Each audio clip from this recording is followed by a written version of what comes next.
All right. Struggled with that. Off to a good start. Okay. Hi, guys. I am having a weird week. I've been doing my best to try and market myself as a comic, but it's very hard because I hate doing it, specifically on Facebook, because let's be honest, the parents have won that social media platform, and it shows.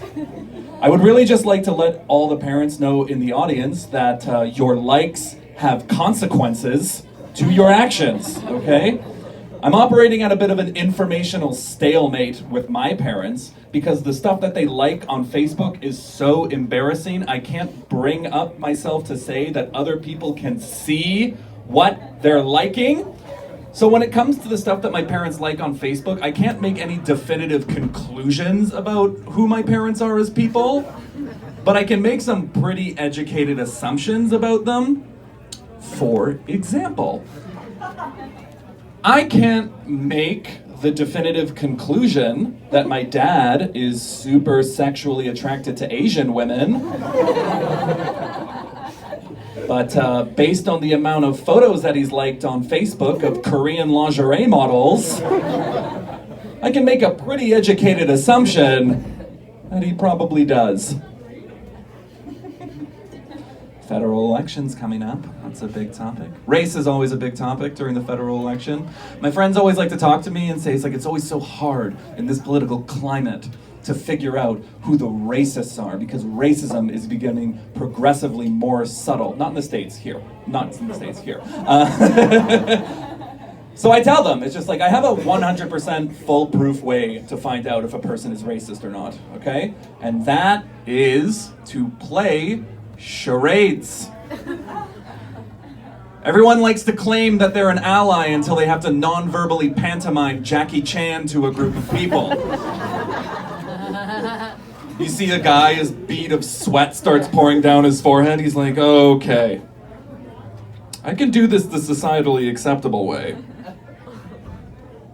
Or I can do this the easy way. I can do this in a way that showcases my cultural sensitivity to my peers. Or I can win this round of charades. Those are the two options that you have. I do love my friends very much, though. They are much better people than I am. I remember I was on the bus with one of my friends, and we saw this guy, and he was reading the book, The 7 Habits of Highly Effective People. You guys know the book, 7 Habits of Highly Effective People? My friend looks at this guy, and he says, that is so cool that this guy is trying to improve himself every day. I wish I had the mental capacity to better myself on public transportation. This guy sounds like a real successful person. And I'm looking at this dude being like, this guy's the opposite of a successful person, okay? For 2 reasons. Number 1, he's on the bus, okay? Either he can't afford a car or he's got a DUI. I don't know which one is worse. But number 2, and more importantly, nobody who's already successful then starts reading the 7 Habits of Highly Effective People, okay? Nobody runs a half marathon and then goes chapter 1, how to love the inner me. That's never... If you see somebody reading the book, The 7 Habits of Highly Effective People, give them a hug, because they for sure just had a nervous breakdown, okay? This guy is not a venture capitalist. A week ago, this guy probably got blackout drunk, shaved off one of his eyebrows, and punched a school teacher in the face.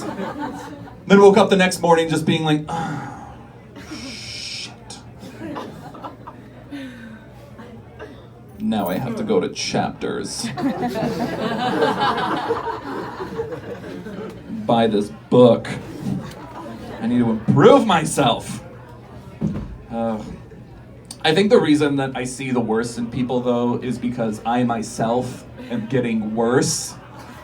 Quick census for anybody in the room. Did anybody in high school and college think that they were really extroverted and a big social butterfly? And then you graduated and got a job, and then you just realized that you were drunk for 7 consecutive years? When I was 20 years old, I used to be able to operate 5 different Facebook group chats seamlessly. Now, if I get more than 2 phone calls in one day, I'm throwing my phone in a river. I don't need this level of responsibility.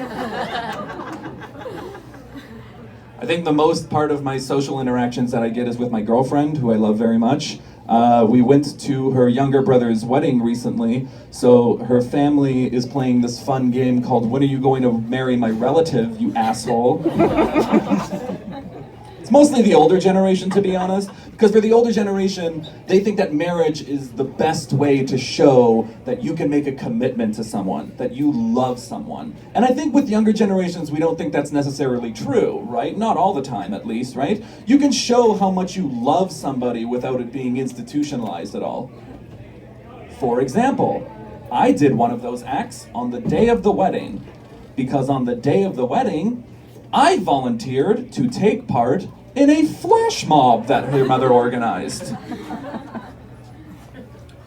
Sir, do you know how much I need to love another human being to take part in a flash mob? Quite a bit. Here's the thing. I'm still not sold completely on the concept of marriage. I'm only 25 years old. I'm a child of divorce. I really don't know who I am as a person. But I figure, if I can get up at 7 a.m., take the morning off work to drive to a hotel lobby at the Westin to learn choreography to the song Shut Up and Dance by Walk the Moon, and perform said choreography in a suit in front of 237 well-to-do Jewish people, marriage doesn't seem like that bad of a thing after all. You guys have been a lot of fun. My name is Chris Smith. Thank you so much!